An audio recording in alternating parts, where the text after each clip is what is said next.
네, 경기도 마이크를 점검을 한번 해보시죠. 들어온 것 같습니다. 경기도 부천시을 국회의원 김기표입니다. 국민의힘에서는 검찰의 항소 포기로 이재명 대통령이 유리해졌다고 주장하네요. 뭐가 유리해졌나요? 건건 피고인들은 김만배 등 5명입니다.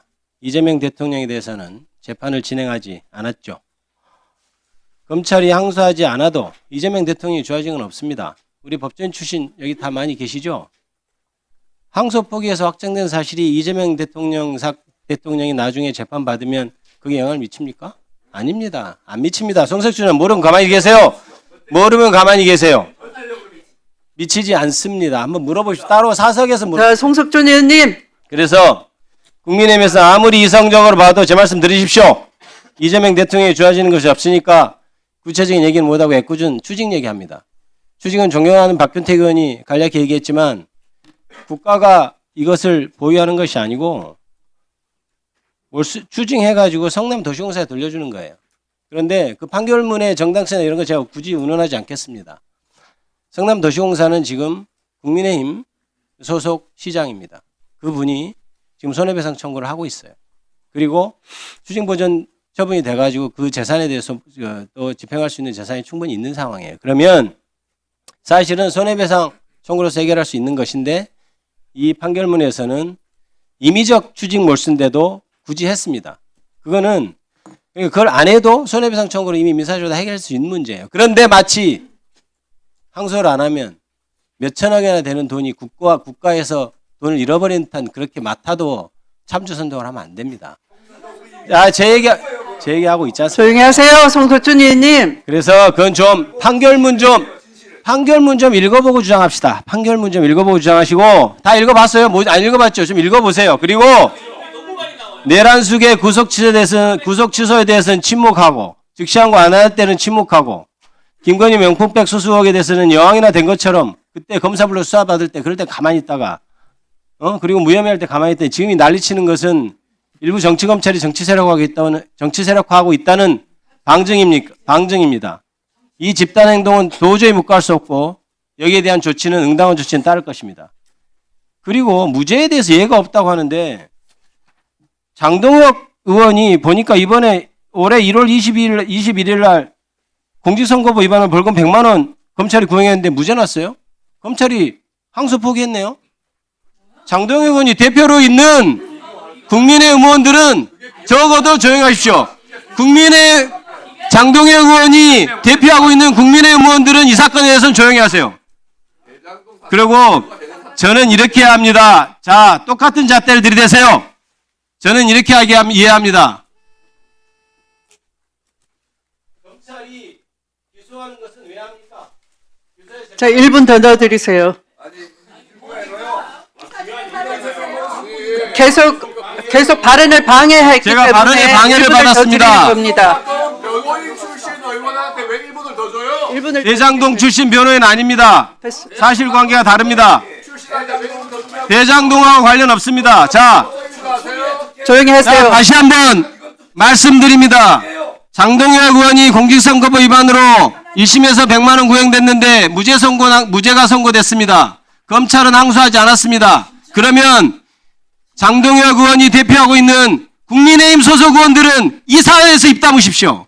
알겠습니까? 그리고 검사가 왜 사건을 기소합니까? 방해하지 마십시오. 발언 방해하지 마세요. 검사는 처벌을 위해서 기소합니다. 검찰은 구형한 것 중에 2명이 구형량보다 더 늘어났습니다. 검찰의 봐주기 구형이 드러난 사안입니다. 그래서 그렇게까지 선고가 난 것에 대해서 항소를 하면 항소심에 가서 형 깎아달라고 할 생각입니까? 그걸 못해서 지금 국민의힘 의원들은 항소 안 한 것이 잘못이라고 얘기하는 겁니까? 검찰이 수사해서 기소한 그 목적은 달성됐습니다. 그러니 국민의힘 의원들은 입 다무십시오. 네, 위원장으로서 회의 진행에 대해서 다시 한번 여러분께 안내 말씀을 드립니다. 어제죠.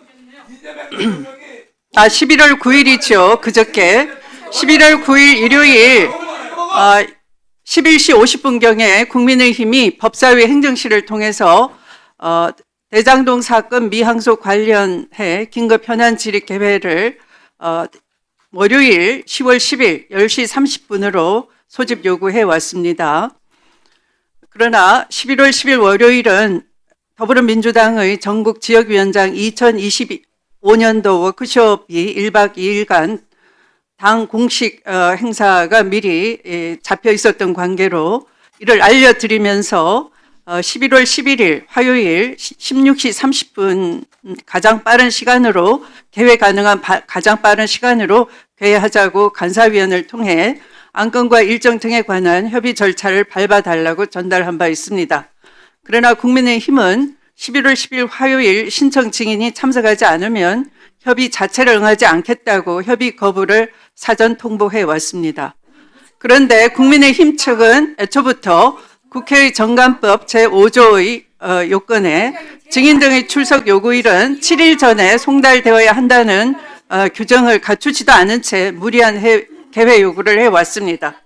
심지어 신청 증인의 명단에는 대장동 재판과 아무 관련 없는 대통령실 부속실장을 뒤늦게 신청한 것도 사실입니다. 이는 검찰권 남용 사태를 가리기 위한 정쟁을 기도하는 것으로 매우 유감이라 할 것입니다. 그래서 법사위원장은 간사위원을 통한 협의 거부 시에는 11월 11일 화요일 14시 30분에 예정대로 개의할 것임을 알려드린 바 있습니다. 위원님들께서 이미 우리 법사위의 사전 일정 계획에 따라서 바로 다음 날인 내일 전체 회의가 소집되고 또 법무부 장관께서도 나오시는 것을 잘 알고 계실 것입니다. 따라서 오늘 이렇게 의사진행 발언을 통해서 법무부 장관의 출석도 요구하셨기 때문에 이 현안 질의에 관한 의사진행 발언은 이것으로 마치고 현안 질의의 일정, 대상, 방법 등에 대해 교섭단체 간 협의가 이루어질 때까지 정회를 하도록 하겠습니다.